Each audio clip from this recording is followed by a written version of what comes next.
मैं डॉक्टर दीपक शुक्ला। मैं आज आपसे विश्व टीबी दिवस के अवसर पे यह वीडियो की एक सीरीज बनाना चाहता हूँ, जिसमें हम टीबी के बारे में बात करेंगे, टीबी के बारे में जानेंगे, क्योंकि टीबी एक ऐसी बीमारी है जिससे हर साल लाखों लोगों की मृत्यु होती है। टीबी एक ऐसी बीमारी है जिसका अगर सही समय पर रोकथाम कर लिया जाए और समझ में आ जाए तो उसका इलाज बहुत अच्छी तरीके से किया जा सकता है, नहीं तो आगे चल के किसी भी प्रकार के परमानेंट डैमेज में अपनी जीवन को काटना पड़ सकता है। अगर मान लीजिए आपको फेफड़े की टीबी होती है तो हो सकता है आगे चल के सांस की समस्या जिंदगी भर बनी रहे। अगर आपको रीढ़ की हड्डी की टीबी होती है तो हो सकता है कि जिंदगी भर आपको चलने में असमर्थता रहे। इसलिए हम इस विश्व टीबी दिवस के रूप में इस पूरे सप्ताह को विश्व टीबी सप्ताह के रूप में हम मनाने जा रहे हैं और हम टीबी के लिए जागरूकता बढ़े, इसके लिए हर दिन एक नए वीडियोस बनाएंगे और टीबी के बारे में बात करेंगे। सबसे पहले समझते हैं कि टीबी क्या है। टीबी एक ट्यूबरकुलोसिस नामक बीमारी है जो माइकोबैक्टीरियम ट्यूबरकुलोसिस से होती है। यह मूलतः फेफड़ों को पकड़ता है, लेकिन हो सकता है कई बार यह मस्तिष्क, लसिका ग्रंथियां, हड्डियां, किडनी, रीढ़ की हड्डियों को प्रभावित कर सकता है। टीबी दो प्रकार की हो सकती है। एक सक्रिय टीबी होती है जिसको एक्टिव टीबी बोलते हैं, जिसमें मरीज को बीमारी होती है, खांसी आती है और लक्षण आते हैं टीबी के। और दूसरी टीबी होती है लेटेंट ट्यूबरकुलोसिस। इस बीमारी में मरीज के अंदर टीबी का बैक्टीरिया तो होता है, लेकिन वह एक्टिव नहीं होती। मतलब मरीज को ना किसी प्रकार के लक्षण आते हैं, ना उससे किसी को टीबी फैल सकता है। बस जब यह रोग प्रतिरोधक क्षमता जब कम हो जाएगी तो यह टीबी एक्टिव हो जाएगा और उसको तकलीफें बनना शुरू हो जाएंगी। तो टीबी बेसिकली दो प्रकार का होता है, लेटेंट ट्यूबरकुलोसिस और एक्टिव ट्यूबरकुलोसिस। जो एक्टिव वाला होता है वो टीबी का मरीज होता है और लेटेंट वाला टीबी का कैरियर होता है कि रोग प्रतिरोधक क्षमता कम होगी तो उसमें उसको तकलीफ हो जाएगी। अब हम बात करते हैं टीबी के मुख्य रूप दो प्रकार के होते हैं। फेफड़ों की टीबी, यह सामान्य प्रकार की होती है, इसको बोलते हैं पल्मोनरी ट्यूबरकुलोसिस। सामान्यतः इसमें फेफड़े संक्रमित होते हैं, मरीज को खांसी, सांस लेने में तकलीफ आना, हल्का बुखार रहना, रात को पसीना आना, हो सकता है भूख कम लगे, कमजोरी हो जाए और वजन कम होगा। यह फेफड़े की टीबी में देखने मिलता है। और दूसरी प्रकार की टीबी होती है जो एक्स्ट्रा पल्मोनरी टीबी होती है। एक्स्ट्रा पल्मोनरी टीबी में वो फेफड़े के अलावा किसी भी अंग की होगी, जैसे हार्ट की टीबी हो गई, ब्रेन की टीबी हो गई, हो सकता है कि रीढ़ की हड्डी की टीबी है।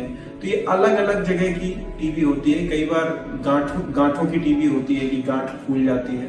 तो इस प्रकार से पल्मोनरी टीबी और एक एक्स्ट्रा पल्मोनरी टीबी दो प्रकार की टीबी हो। अब हम जानते हैं टीबी के लक्षणों के बारे में। टीबी के लक्षण मूलतः जिस अंग को प्रभावित करती है उस अंग के हिसाब से होते हैं। जैसे मान लीजिए फेफड़े इन्वॉल्व है तो हो सकता है खांसी हो, 2 हफ्ते से लगातार खांसी बनी हुई है, खांसी के साथ खून आ रहा है, भूख कम लग रही है, वजन कम हो रहा है और कमजोरी आ रही है।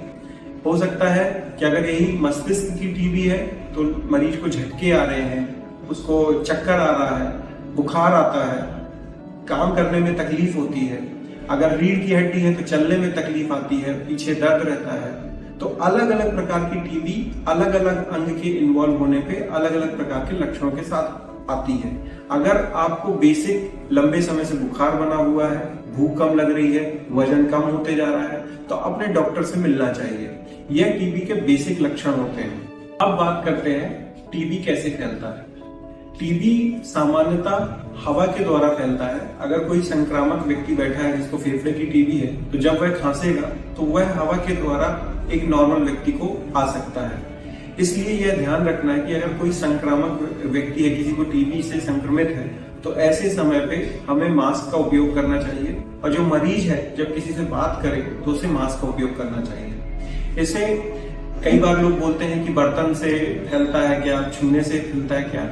सामान्यतः छूने से, बर्तन साझा करने से, खाने पीने से नहीं फैलता है। वो खांसी से और बात करने से जरूर फैल सकती है।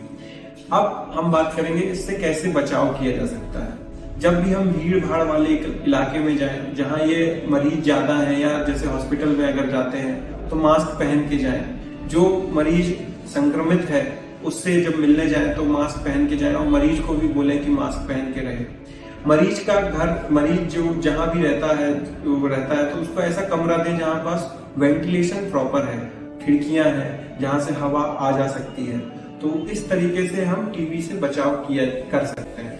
संक्रमित व्यक्ति के संपर्क में अगर आप आ जाते हैं तो अपनी जांच भी कराना आवश्यक है। तो आज हमने जाना कि टीबी क्या होता है, कैसे बनता है, कितने प्रकार होते हैं, इसे कैसे बचाव किया जा सकता है, इसके लक्षण क्या है, और इसके साथ साथ जैसे मैंने आपको बताया कि इसकी सीरीज आएगी, हर पर डे हम टीबी के बारे में बात करेंगे। तो अगले सीरीज में हम बात करेंगे कि इसकी जांच कैसे कराई जाती है और इसकी जांच क्यों कराना जरूरी है।